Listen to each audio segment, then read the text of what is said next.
Hello guys! For today's video ay magluluto tayo ng... Anong luto natin, Jerry? Bangus. Hindi bangus yan.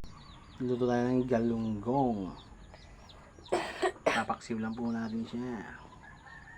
Ito po ang ating mga ricado. Bawang luya, sibuyas. At meron po tayong kamote, fresh from the backyard.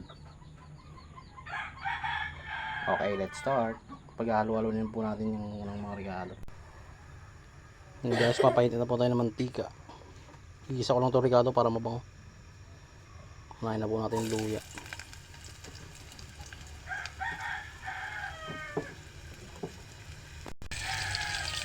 Sunod na rin na po natin yung sibuyas saka yung bawang. Okay guys, pwede na po natin lagay yung isda. Ayan guys, nilagay ko na po yung isda. Nalagyan ko na po siya ng suka.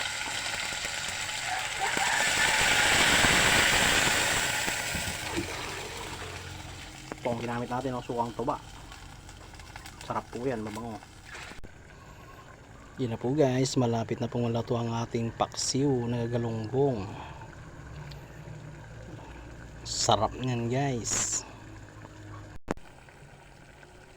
Lalagay na po natin itong ating fresh na kamote.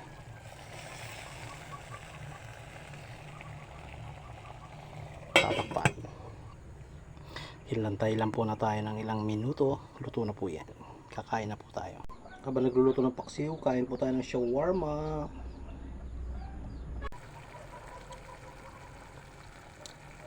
Okay guys, luto na po ang ating paksiw na galunggong. Maraming salamat po. Next vlog. Bye.